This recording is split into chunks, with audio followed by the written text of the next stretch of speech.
Jika kata-kata adalah sihir, maka buku adalah mantra yang mengubah hidup. Assalamualaikum warahmatullahi wabarakatuh dan salam sejahtera. Saya Marisa Kaisara binti Muhammad Aziz Zaman dari SMK Pemaindah, kod sekolah PEA 0010. Dan hari ini saya ingin berbagi keajaiban yang saya temukan dalam buku Wanita Hebat di Medan Perang, karya Nuriyah Abdullah. Semoga apa yang saya sampaikan boleh menginspirasi kita semua. Kamu semua mesti tertanya-tanya, siapakah wanita hebat di medan perang itu? Wanita hebat di medan perang itu ialah Nusaybah binti Ka'ab atau gelarannya Ummu Amarah, merupakan pejuang perempuan yang dihormati oleh umat Islam, terkenal atas keberaniannya yang luar biasa dalam pelbagai pertempuran besar seperti Perang Uhud dan Perang Yamamah. Beliau berkahwin dengan Zaid bin Asim dan memiliki dua orang anak lelaki, iaitu Habib bin Zaid dan Abdullah bin Zaid.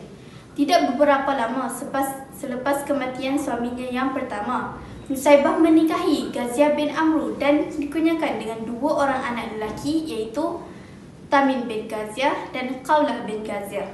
Walaupun Nusaybah sibuk mengurus keluarganya, beliau tetap ikut berperang. Dalam pertengahan Perang Uhud, pasukan tentera muslimin hampir mencapai kemenangan tetapi tergiur dengan harta rampasan.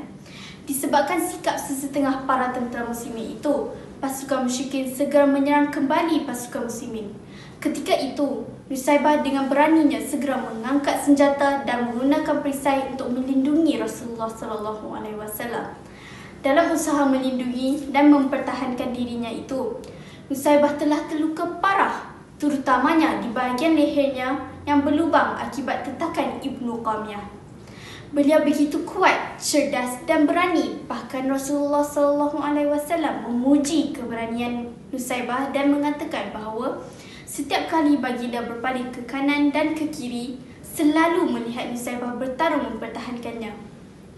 Pada akhir zaman pemerintahan Rasulullah SAW, ramai nabi palsu telah muncul. Antara yang mengaku Nabi ketika itu ialah Musailamah Al-Kadzab.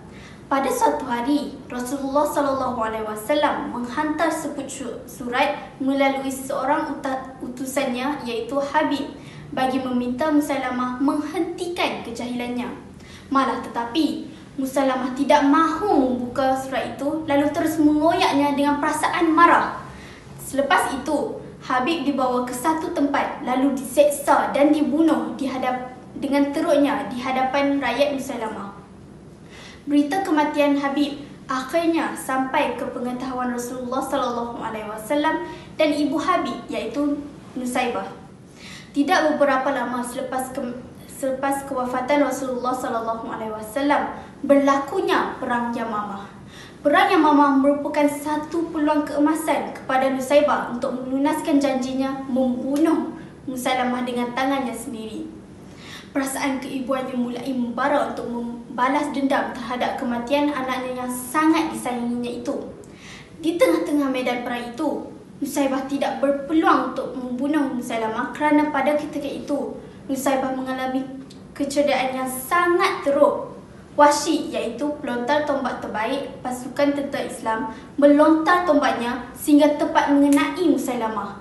Dalam masa yang sama, Abdullah pula menerkam Musailamah dengan pedangnya sehingga matilah Nabi palsu itu. Abdullah berasa sangat gembira dan lega kerana dapat membunuh pembunuh abangnya itu sekaligus dapat membunuh Nabi palsu itu. Nusaybah pula berasa sangat bersyukur kerana Musailamah telah berjaya dibunuh oleh anak lelakinya sendiri.